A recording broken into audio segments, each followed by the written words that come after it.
Traversing an unimportant corner of the galaxy orbiting your garden-variety white star, you may find, if you are lucky, a small rock. This rock should rightfully hold no place in your memory among the trillions of identical rocks you've passed along the way. However, this one happened to be the birthplace of somebody I had the enormous pleasure of meeting. His name was Micromegas. He was 120,000 feet tall, which means a little over 20,000 of me would have to stand on our shoulders to rival his great size, although I'm sure 20,000 of me would probably find a more practical method of burying our height insecurities. Micromegas was barely 500 years of age when he graduated from his studies at Sirius's most prestigious academy. He discovered 7 new atomic elements for his entry, managed to successfully reanimate a formerly extinct species which human tongue simply could not pronounce, and on his 67th freshman year developed a chamber that converts light into dairy, much to the dismay of the lactose intolerant, which oddly enough made up 3/4 of his planet. He decided that the drama was not worth his time and left the planet for a gap century. He traveled on a vessel powered by sunbeams because he was all about that life, soaring through the Milky Way in a matter of days. It wasn't long before this traveler set his eyes upon the rings of Saturn, which he initially mistaken for a parking lot due to its insignificant size. Micromegas couldn't help but feel smug towards the inferiority of this planet and its dwarfish inhabitants, for they only stood at an embarrassing 6,000 feet tall. It is a common practice throughout the universe to laugh at short people. After a few weeks of worldwide hysteria and threats of war due to the visit of this colossal alien, the Saturnians finally settled down. Micromegas had become friends with one of the local academics. The two held many conversations about the biodiversity of life throughout the universe. Micromegas asked the Saturnian, "How many senses do your species have?" To which the other responded, "Well, that was rather forward. Is your species too evolved to initiate small talk before diving into that kind of shit?" "Sorry," replied Micromegas, "but yes, we are." "Fine. It's 72. Happy? It's not a lot, but it's all we have. Now you're gonna laugh for 10 days like you did when I told you we've only discovered 6 dimensions, or are you going to be serious?" "My friend," said the foreign giant, "Sirius is my middle name, as is tradition with my people to adopt the name of the planet as our middle name. We all have the same middle name. It's incredibly stupid."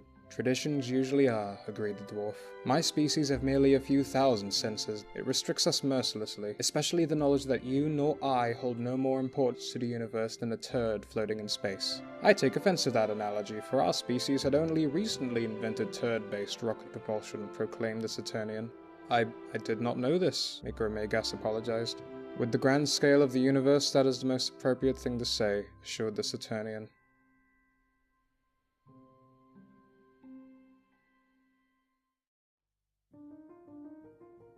After a year of discussion, the two academics abandoned the Saturnian atmosphere and flew to a great number of worlds in the system. They first visited the Jovian moon of Europa, home to the Europeans. It is notable to mention that the name of the moon shared nothing in common with the Earth continent of Europe, and is merely a coincidence. The two giants set foot in the land of Switzerland, also a coincidence, to learn about the species' philosophies and scientific discoveries. After a few weeks of worldwide hysteria and threats of war, the beings settled down, and yet another period of enlightenment dawned on a much younger race. After several stops across the Milky Way, the giants couldn't help but felt they missed a planet. It had occurred to them that a very small and very unimpressive looking speck evaded their excessively various senses. They begin their descent onto the youngest world that they've yet to encounter. These gargantuan beings pierced the Earth's atmosphere, shrouding the planet in immense darkness and environmental catastrophe. They inspected the tediously tiny terrain for the dominant species, or at least one that had the intelligence to look skyward when a face the size of Uganda parts the clouds. If there was life, it certainly wasn't innovative enough to terraform their own planet to increase stability and weather patterns, as the people of Sirius did shortly after inventing the wheel. Micromegas had begun to pack his tools when the Saturnian spotted what appeared to be a small fish, but was actually a humpback whale wriggling in the shallow pond he was soaking his feet in. He plucked the mammal from the Atlantic Ocean and inspected it closely, feeling smug towards the inferior size of this planet and its dwarfish inhabitants, for they only appeared to be 40 feet long. The two giants studied the tiny and very confused whale and concluded that intelligent life had yet to evolve on this primitive muddy rock. Suddenly, a vessel as unnoticeable as the whale from the same puddle caught the eyes of the Saturnian. Adjusting their senses to the newly discovered complexity, they were able to find microscopic passengers on the back of this rickety craft. The giants lifted the ship from the water as easily as the whale and inspected the immeasurably small life forms they had found, who were, to no surprise, in hysterics and threatening with war. The Saturnian with a mere 72 senses could barely hear the atoms making such threats to him, and concluded that attributing intelligence to things so small would be an insult to intelligence itself. So Micromegas implemented his tools to attempt communication with the mites on his mighty hand. After an hour of listening to the ramblings of the crew, the giants were able to understand the English language and finally began speaking. Hello.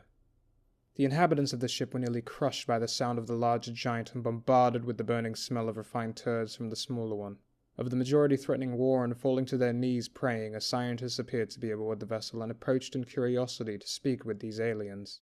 How is it that you're able to sustain a form your size while still surviving the gravity of our planet? I did not know a creature could grow to 120,000 feet tall. The giants were genuinely blown away by this. This flea on a sliver of metal sailing a shallow pond on a ball of mud was somehow capable of deducing such things? They responded eagerly and began discussing a great number of subjects for hours on end. Science, philosophy, mathematics. The thought that perhaps beings of such size should not be deemed insignificant grew ever stronger in their enormous minds. "O Earthling," began the Syrian, "your existence must be bliss without the tremendous responsibility of technology while still possessing such expansive minds."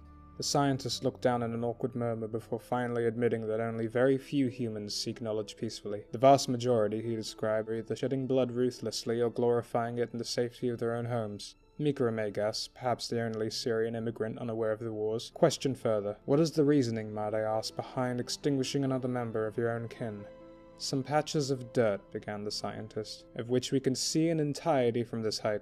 Not that the fighters long to own the patches of dirt, but to make sure it is owned by a person they've never met, while killing people they've never met." A deckhand on board the ship interrupted to remind him that he was sounding a bit gay.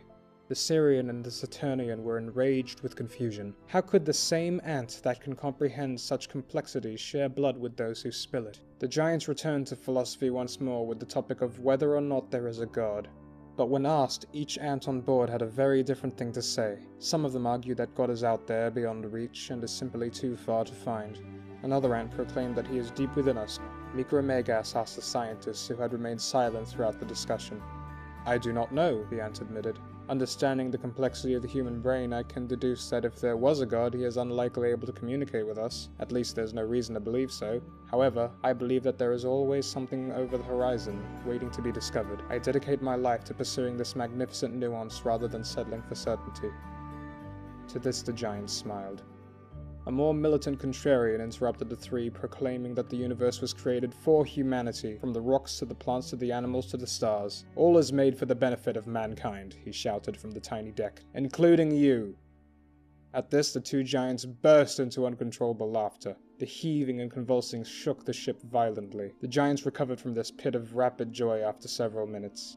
"Then if all life is equally meaningless and material," the ants begged, "then which philosophy is accurate? You are clearly godlike beings, if not gods yourself. What is it that you can tell us that will set our planet Earth onto the path of enlightenment, peace, and prosperity? What is the true idea?" The Saturnian and the Syrian glanced at one another, then to the curious insects on the palm of his hand. The giant leaned in and uttered, "I don't know." "Good luck!" exclaimed Micromegas and his dwarvish companions as they set the vessel back onto the puddle and vanished over the horizon, presumably to continue their journey. Traversing an unimportant corner of the galaxy orbiting your garden-variety yellow dwarf, you may find, if you are lucky, a small rock. This rock should rightfully hold no place in your memory among the trillions of identical rocks you've passed along the way. However, this one happens to be the rock where I had the enormous pleasure of meeting somebody who changed my life. His name was Micromegas.